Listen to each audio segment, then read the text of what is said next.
Hi everyone, welcome to today's class. And आज जो हम टॉपिक स्टार्ट करेंगे वो है गैमेटोजेनेसिस। तो देखिए, गैमेटोजेनेसिस की डेफिनेशन क्या है। Formation of gametes in sexual reproduction is called as gametogenesis. मतलब गैमेट्स फॉर्म होने की जो प्रोसेस है, that process is called as gametogenesis. और गैमेट्स सिर्फ सेक्सुअल रिप्रोडक्शन में फॉर्म होते हैं, प्रोड्यूस होते हैं। तो गैमेटोजेनेसिस, जैसे गैमेट्स दो प्रकार के होते हैं, male gametes and female gametes. तो गैमेटोजेनेसिस भी दो प्रकार का है। There are two types of gametogenesis. Number one is spermatogenesis and number two is oogenesis। Spermatogenesis and oogenesis। तो हम आज जो स्टार्ट करेंगे स्पर्मेटोजेनेसिस लेंगे हम आज, और oogenesis जो है वो बाद में लेंगे। तो स्पर्मेटोजेनेसिस मतलब प्रोडक्शन ऑफ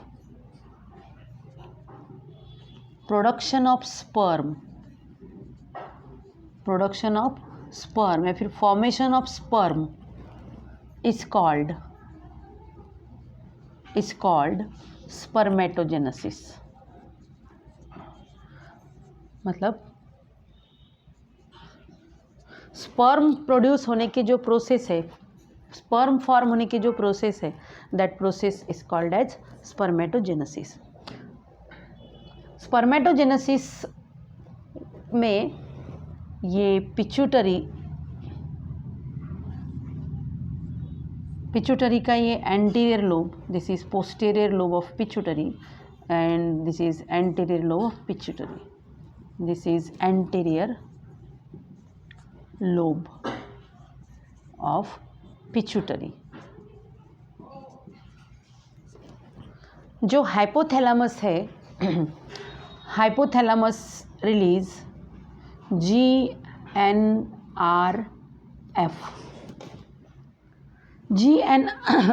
मतलब गोनेडोट्रोपिन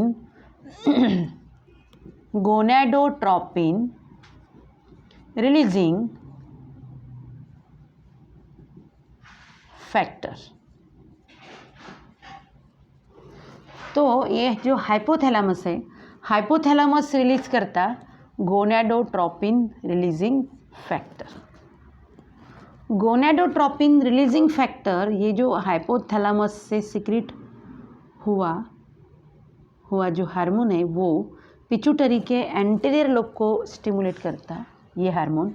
और पिट्यूटरी के एंटीरियर लोब से रिलीज होता hormone follicle stimulating hormone, FSH।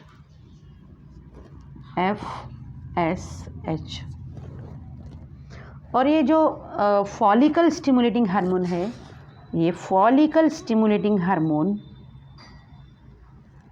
Stimulate germinal epithelium of seminiferous tubules in testis. तो ये FSH जो हार्मोन जो है, ये मैंने सेमिनिफेरस ट्यूब्यूल यहाँ ड्रॉ की। Seminiferous tubules are present in testis. So this is seminiferous tubule. तो जो FSH हार्मोन है, ये सब कब होता है? At the age of puberty की एज में। FSH हार्मोन जो है, FSH hormone stimulate this germinal epithelium of seminiferous tubule. So this is seminiferous tubule है ये। And seminiferous tubules are present in testis, and each seminiferous tubule is lined by simple cuboidal epithelium. Each seminiferous tubule is lined by simple cuboidal epithelium। Simple मतलब वो single layer है, इसलिए उसे बोलते हैं simple epithelium. और उसमें के जो सेल्स है वो क्यूबॉइडल है, क्यूब शेप है, इसलिए उस एपिथेलियम को क्या बोला, सिंपल क्यूबॉइडल एपिथेलियम। और ये जो सिंपल क्यूबॉइडल एपिथेलियम है, this simple cuboidal epithelium which lined seminiferous tubule is called as germinal epithelium. इससे ही ये जो सिंपल क्यूबॉइडल एपिथेलियम है, इसे ही बोलेंगे, इसे ही बोलते हैं germinal epithelium, that is called as germinal epithelium. Confuse होने की ज़रूरत नहीं है। जो सेमिनिफेरस ट्यूब्यूल है, ये मैंने एक ही सेमिनिफेरस ट्यूब्यूल ड्रॉ की।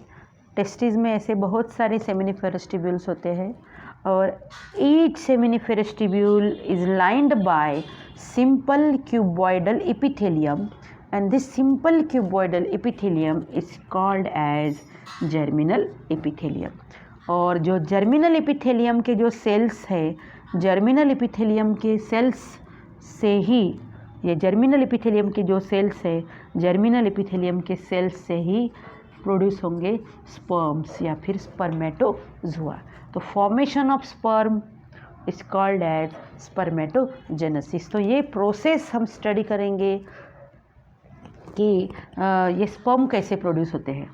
तो ये मिटा दी, आपको लिखना है तो आप इसको पॉज करके लिख सकते हो।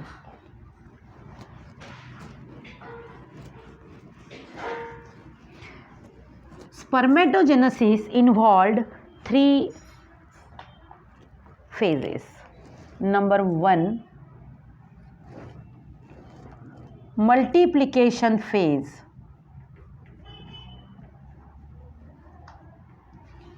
Multiplication phase.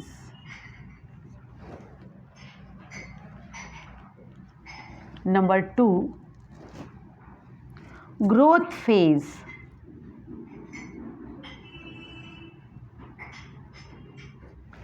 And number 3 maturation phase.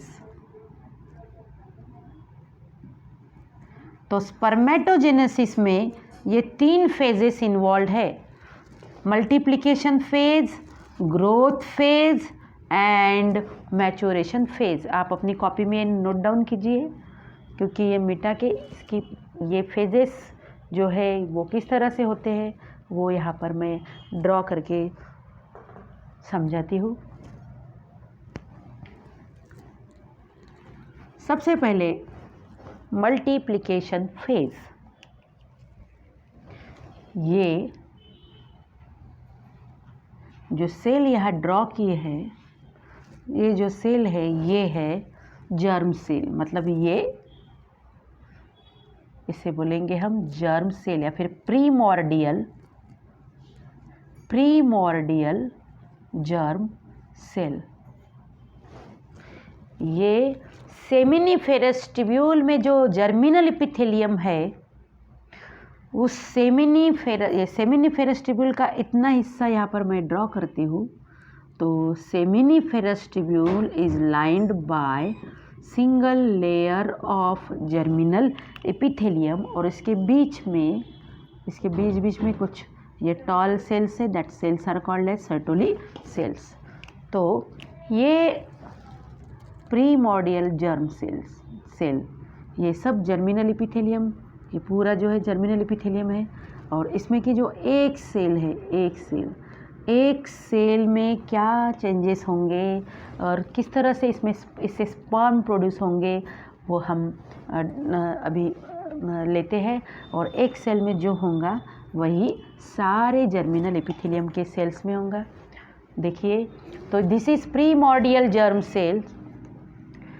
सबसे पहले जो फेज है वो है multiplication phase. So this primordial germ cell undergo repeated mitotic division. इसमें एक सेल से 2 सेल्स बनी, रिपीटेड माइटोटिक डिवीजन।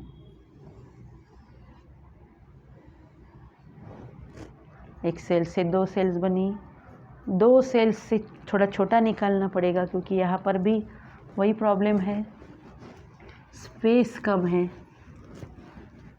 लिख लिया होगा आप लोगों ने ये सब वीडियो पॉज करके लिख लीजिए।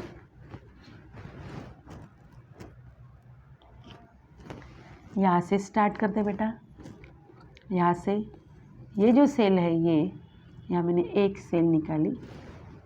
सो this is primordial, this is primordial germ cell, primordial germ cell. छोटा कर देती इसको, जगह कम लगेगी। Primordial germ cell, it undergo repeated mitotic division. मतलब देखो इसमें एक माइटोटिक डिवीजन हो गया। माइटोटिक डिवीजन में क्या होता है, single cell divide into 2 cells but chromosome number remain constant. तो ये primordial germ cell twice n है, तो ये दोनों भी जो सेल्स है वो भी क्या होंगे, diploid twice N.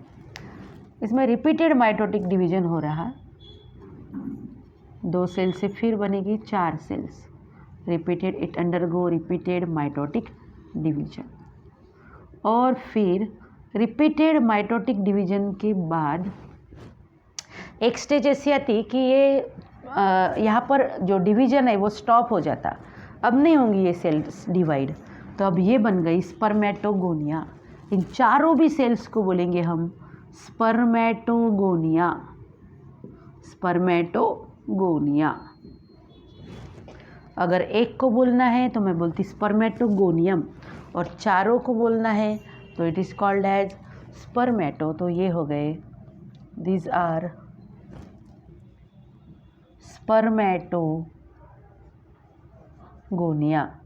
Spermatogonia. This is, ये जो स्टेज है यहाँ से यहाँ तक, ये जो फेज़ है, देखो यहाँ पर लिखेंगे हम, this phase is called as multiplication phase. This phase is called as multiplication phase, multiplication phase. और इस फेज़ में क्या हुआ, इसमें हुआ mitosis, repeated mitosis. Repeated mitosis कौन से सेल्स में हुआ, प्रीमॉर्डियल जर्म सेल में। और फिर रिपीटेड माइटोसिस के बाद क्या बन गए, स्पर्मेटोगोनिया।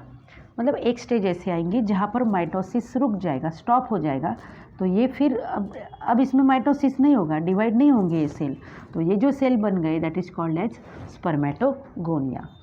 नेक्स्ट जो फेज़ है वो है ग्रोथ फेज़। ये spermatogonia, each spermatogonium increase in size due to accumulation of food। इसका साइज इंक्रीज हो गया due to accumulation of food, क्योंकि इसमें फूड एक्यूमुलेट हो गया तो साइज इंक्रीज हो गया। तो ये जो फेज़ है this is growth phase, this phase is called as growth phase. ये हो गई ग्रोथ फेज़। और ये जो सेल है यहाँ पर ड्रॉ की, this is called as primary spermatocyte. ये बन गई प्राइमरी स्पर्मेटोसाइट, इस सेल को बोलेंगे प्राइमरी स्पर्मेटोसाइट।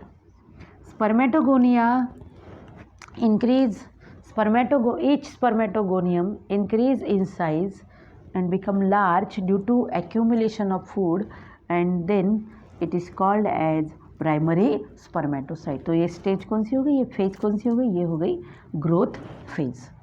ग्रोथ फेज के बाद नेक्स्ट फेज जो है वो है maturation phase. Next is maturation phase. Maturation phase में प्राइमरी स्पर्मेटोसाइट अंडरगो मियोसिस। तो मियोसिस तो मियोसिस के 2 डिवीजन होते हैं, मियोसिस 1 एंड मियोसिस 2। तो ये आफ्टर फर्स्ट मियोसिस, पहला मियोसिस हो गया। तो आफ्टर फर्स्ट मियोसिस के बाद जो यहाँ निकालने पड़ेंगे, थोड़ा इधर निकालते हैं। After first meiosis this primary spermatocyte, ये जो प्राइमरी स्पर्मेटोसाइट है इसमें मियोसिस हो गया, और मियोसिस के बाद ये प्राइमरी स्पर्मेटोसाइट बन गए सेकेंडरी स्पर्मेटोसाइट। यहाँ पर क्या हो गया, मियोसिस 1 कंप्लीट हो गया। और मियोसिस 1 कंप्लीट होने के बाद ये जो सेल्स फॉर्म हो गए, that cells are called as secondary spermatocytes.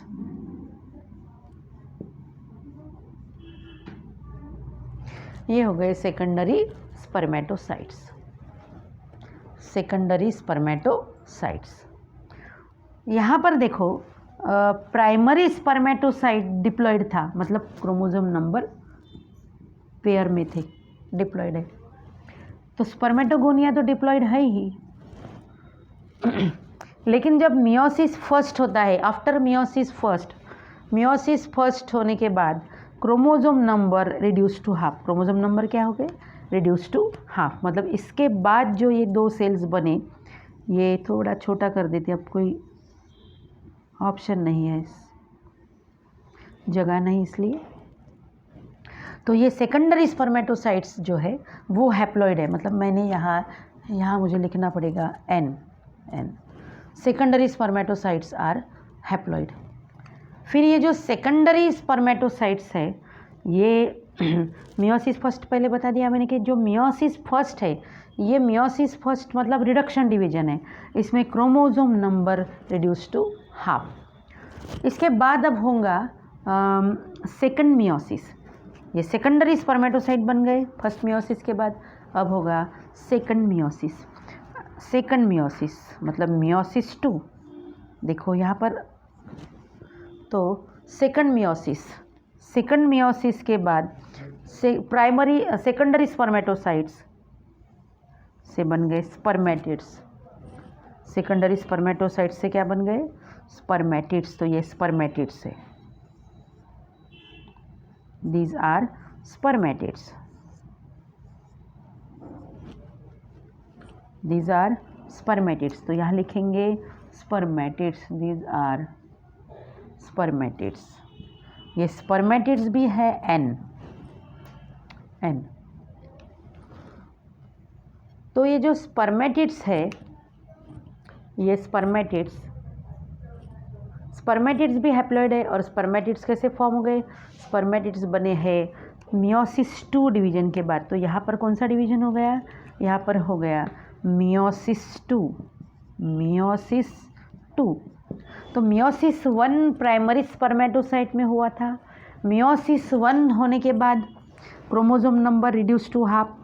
Primary spermatocyte diploid था, लेकिन सेकेंडरी स्पर्मेटोसाइट हैप्लॉयड है क्योंकि इसमें मियोसिस 1 हो गया। लेकिन मियोसिस 2 में chromosome number remain constant. Meiosis 2 में क्या होगा जितना इसमें जितने क्रोमोसोम होंगे उतने ही अब इसके बाद कांस्टेंट रहेंगे, कम नहीं होंगे और वो इंक्रीज भी नहीं होंगे। तो स्पर्मेटिड्स भी हैप्लॉइड है। सेकेंडरी स्पर्मेटिड हैप्लॉइड, तो स्पर्मेटिड भी क्या है? हैप्लॉइड। मतलब देखिए, जो प्रीमोर्डियल जर्म सेल है उसमें 44 क्रोमोसोम्स है, सॉरी इसमें 46 क्रोमोसोम्स है, इसमें भी 46 क्रोमोसोम, मतलब इसमें 23 पेयर्स। प्राइमरी स्पर्मेटोसाइट्स में भी 46 क्रोमोसोम है, लेकिन इसमें है 23 क्रोमोसोम और इसमें भी है 23 chromosome. Chromosome number reduce to half. लेकिन इसमें और इसमें क्या डिफरेंस है? इसमें क्रोमोसोम्स ऐसे पेयर में है 46 क्रोमोसोम मतलब 23 पेयर्स। लेकिन सेकेंडरी स्पर्मेटोसाइट्स में क्रोमोसोम्स 23 कैसे सिंगल है, इस तरह से सिंगल। और ये जो सेकेंडरी स्पर्मेटिड्स है, स्पर्मेटिड्स में भी क्रोमोसोम्स रहेंगे हैप्लॉइड मतलब 23। तो ये जो स्पर्मेटिड्स है, स्पर्मेटिड्स यहाँ लेंगे। ये जो स्पर्मेटिड्स हैं, स्पर्मेटिड्स को हम बोल सकते हैं इमैच्योर स्पर्म्स। ये नॉन मोटाइल है, नॉन मोटाइल क्योंकि स्पर्म तो मोटाइल होते हैं, नॉन मोटाइल। और ये है non functional, non motile and non functional. Spermatids कैसे है? Non motile and non functional. तो यहाँ स्पर्मेटोजेनेसिस में क्या हुआ? प्रीमोर्डियल जर्म सेल से स्पर्मेटिड्स बने, लेकिन अब होगा स्पर्मियोजेनेसिस। और स्पर्मियोजेनेसिस में क्या होगा, स्पर्मेटिड से स्पर्म बनेंगे, स्पर्मेटिड से स्पर्म बनेंगे। तो नेक्स्ट प्रोसेस जो है इसकी वो है स्पर्मियोजेनेसिस। स्पर्मियोजेनेसिस देखो यहाँ पर नेक्स्ट जो है वो स्पर्मियोजेनेसिस।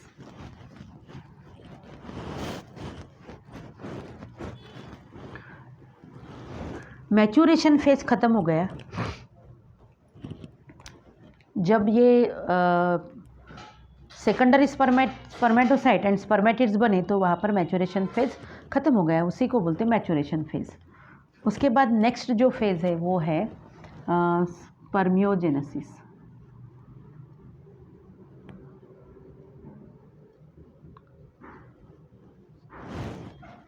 स्पर्मियोजेनेसिस, ये जो स्पर्मेटिड्स है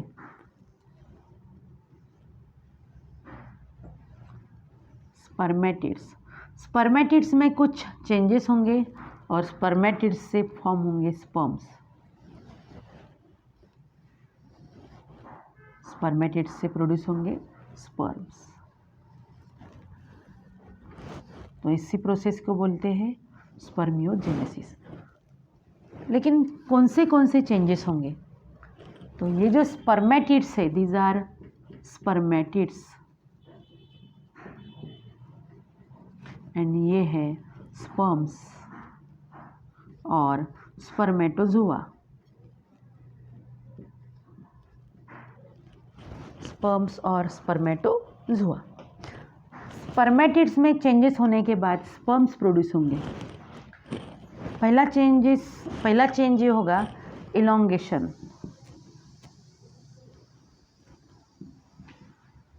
स्पर्मेटिड्स की लेंथ बढ़ जाएंगी, इलोंगेट होंगे, लॉन्ग हो जाएंगे। नंबर 2 होगा कि जो माइटोकॉन्ड्रियन, इसमें जो माइटोकॉन्ड्रिया है, माइटोकॉन्ड्रिया जो है स्पर्मेटिड्स में, वो माइटोकॉन्ड्रिया स्पाइरली कॉइल्ड होंगे, स्पाइरली कॉइल्ड। स्पर्मेटिड में तीसरा चेंज ये होगा कि जो गोल्गी एपरेटस है, Golgi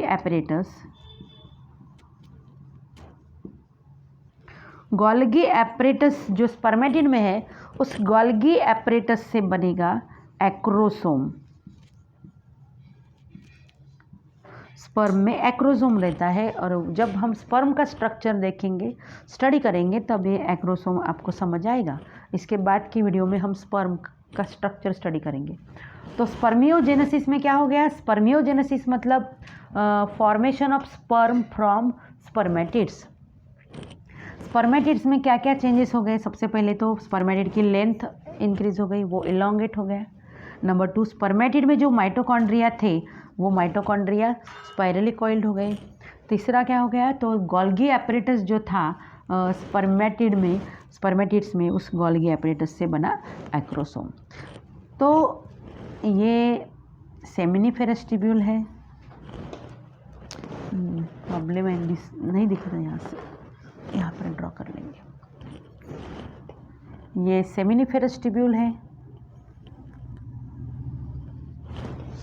seminiferous tubule is lined by a single layer of germinal epithelium, और in between Sertoli cells are present. यहाँ सर्टोली सेल्स है, ये इन्हें नर्स सेल्स भी हम बोलते हैं, सर्टोली सेल्स और नर्स सेल्स। देखो बेटा,